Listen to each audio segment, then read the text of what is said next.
Quezon City, one of the busiest parts of Metro Manila, was alive with jeepneys honking, vendors shouting, and children laughing in narrow alleyways.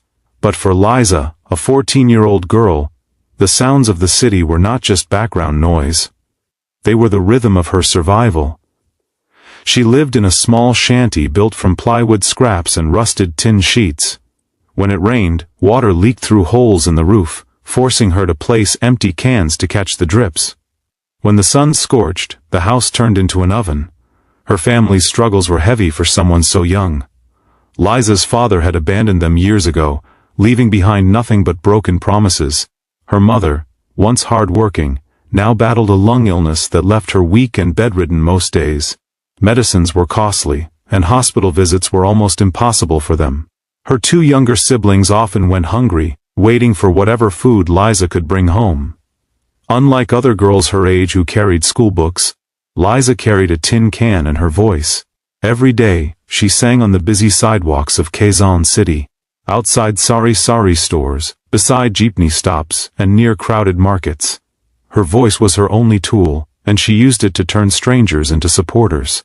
Some listened, dropping a few coins into her can. Others passed without even looking. Still, she sang because every peso meant rice for dinner or medicine for her mother. What set her apart wasn't just talent, it was the raw emotion in her songs. She didn't sing like someone chasing fame, she sang like someone carrying the weight of her family's survival. Many who heard her were moved, but for Liza, it was just life. "Ten when I sing," she once told her siblings, "I don't feel poor, I feel free." One night, after a long day, she returned home to find her mother coughing badly.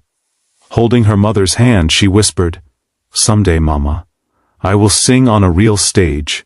I'll make you proud." Her mother smiled weakly, brushing a tear from Liza's cheek. "Anak, you already make me proud." But destiny had bigger plans. The neighbors, who admired her courage, decided to help. They knew about America's Got Talent, and believed Liza deserved a chance. Slowly, they raised money. Coins from street vendors, bills from tricycle drivers, and donations from families who barely had enough themselves. A retired teacher helped her process papers, and another neighbor sewed her a simple dress. When Liza learned of this, she was overwhelmed. She knelt by her mother and said, "Po Mama, they want me to go to America, but I'm scared." Her mother squeezed her hand. "Don't be afraid. Sing with all your heart." The morning of her departure, the whole barangay gathered.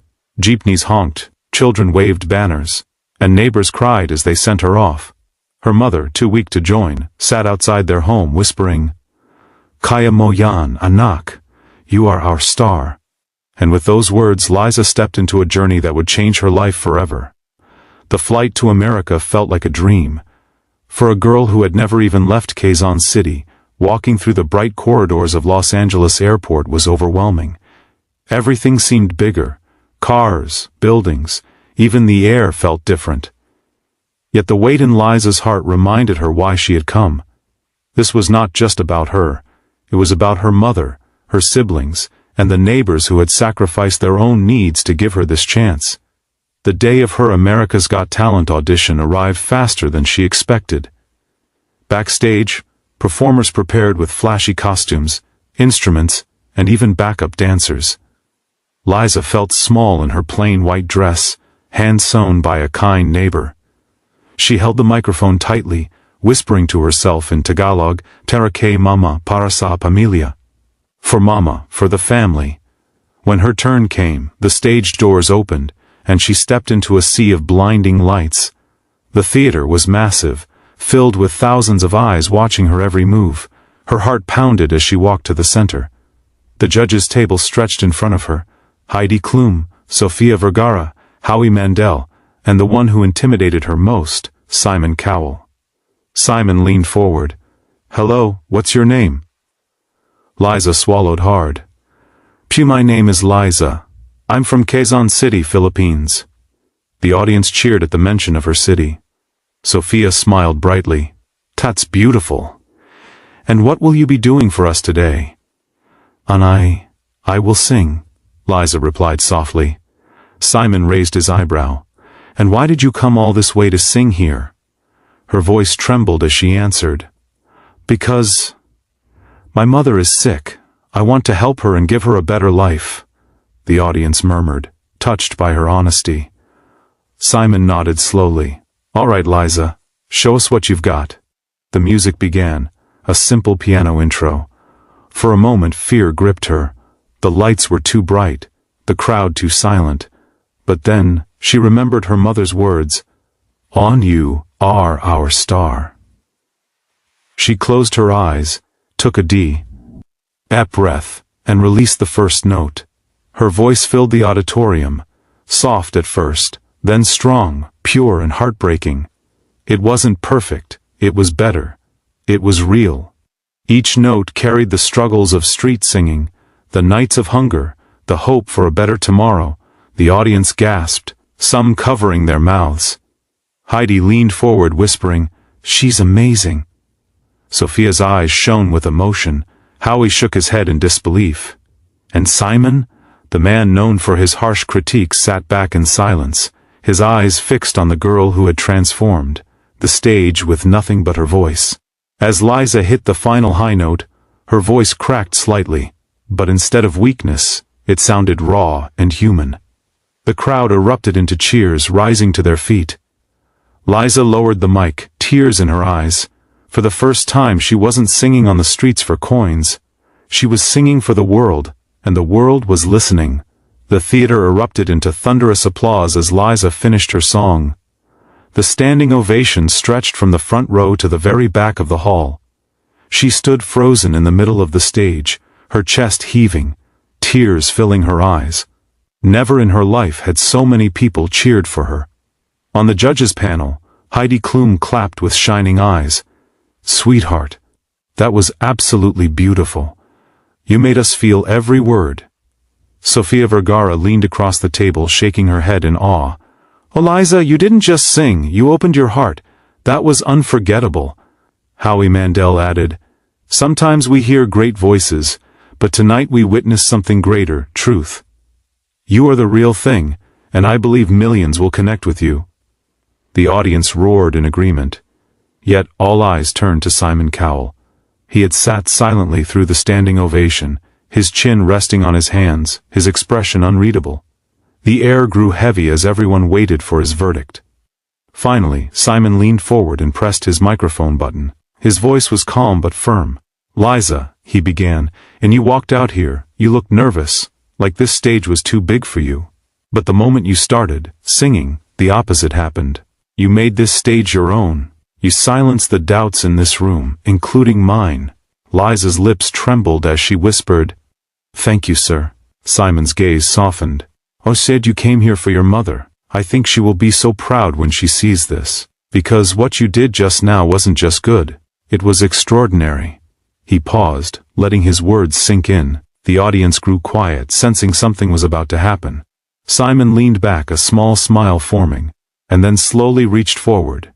His hand hovered above the large golden button on the desk. The crowd screamed in anticipation. Sophia gasped, "Oh, no way!" Heidi clapped her hands together, already emotional. And then, Simon slammed the golden buzzer. The theater exploded. Golden confetti rained down from the ceiling, swirling around Liza like a storm of light. She fell to her knees, covering her face as sobs shook her body. This wasn't just applause anymore. This was history. Simon stood, his eyes bright. "Oh, Liza," he said firmly, his voice cutting through the noise. "Courtiness is why we do this show. You are the definition of what the golden buzzer is for." Liza looked up through tears, her hands shaking. "Salamat po, thank you," she whispered, overwhelmed.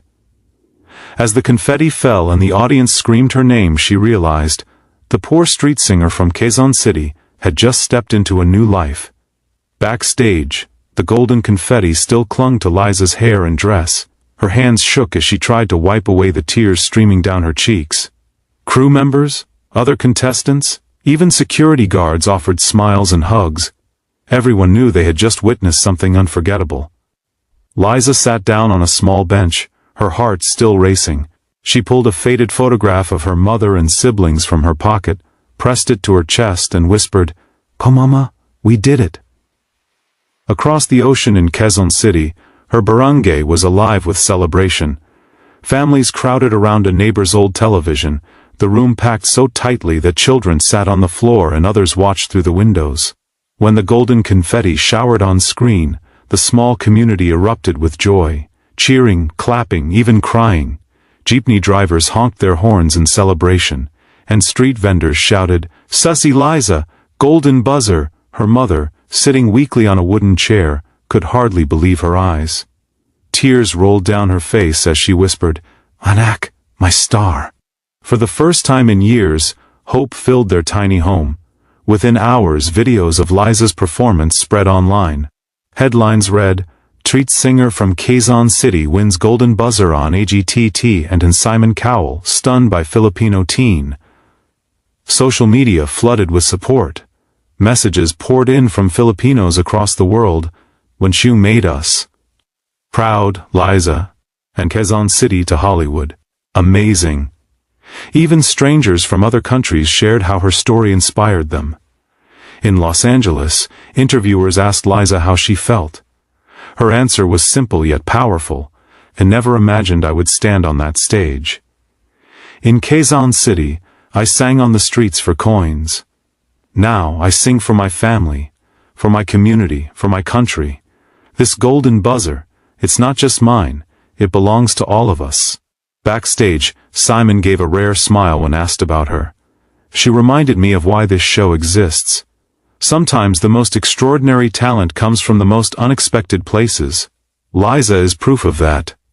For Liza, the golden buzzer was not the end but the beginning. Charities reached out to offer medical help for her mother.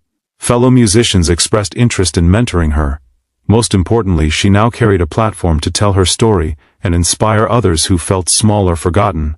That night, as she lay in bed, still wearing her confetti-speckled dress, she whispered into the dark, "This is just the start. I will make Mama proud." And somewhere in Quezon City, under the flicker of a single light bulb, her mother whispered back, as if she could hear her daughter across the miles, "Already have, anak. You already have."